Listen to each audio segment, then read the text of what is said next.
I'm presenting part of the data that is part of the Lavallée research project. So as part of this project, we have sequenced a large collection of AML, 415 primary AML sample. And we like to perform a comparative analysis with the transcriptome information and chemical screening. And at this meeting, I will present a specific subgroup of leukemia that are characterized by biallelic CEBPA mutation.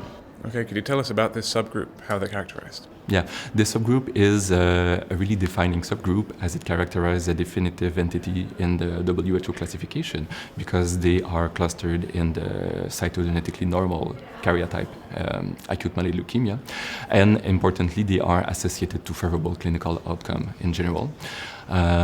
So the patients won't be treated with the allogeneic stem cell transplantation in first complete remission, but rather just consolidation with chemotherapy. But still, up to 40% of the patients may relapse and die from the disease eventually. Okay, and you mentioned that they had a favorable outcome. What kind of sensitivities do they have? As part of overall survival, or?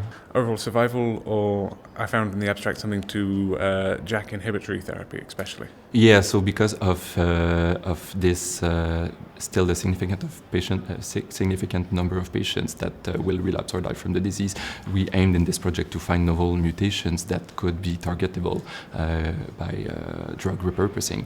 So we investigated the mutational landscape, and we identified a recurrent mutation in CSF3R, which is the gene encoding the receptor of the granulocyte colony stimulating factor. And those mutations are actually targetable because they signal through JAK-STAT signaling. And so we performed that screen on JAK inhibitors. How consistent with the expression of CSF3R mutant genes within the subtype? Were it completely across the board, or was it? The frequency? Yeah.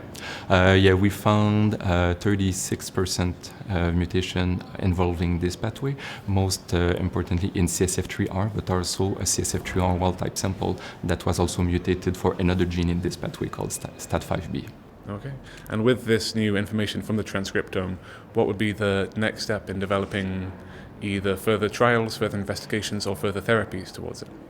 Well, it's more the chemical screen that provided us some information because we realized the chemical screen based on targeted emitters, JAK inhibitors, and cytotoxic agent. And in our analysis, the cases that were mutated for CEBPA in general were most sensitive to the JAK inhibitors, the specific JAK inhibitors.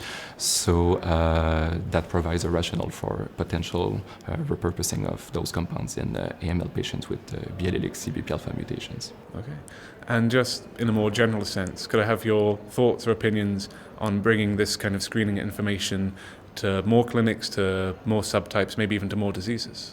Yeah, this remains a highly research type project, but for sure, at least in the project that we are in the Lavallée project, we really go subgroup. We divide AML subgroup by subgroup, and for every type of genetic entity, we try to see if there's any rationale to perform a targeted chemical screen based on the type of mutational profile that we find. We did that with AML rearranged leukemias in the past, and we are doing it with additional subtypes in the present.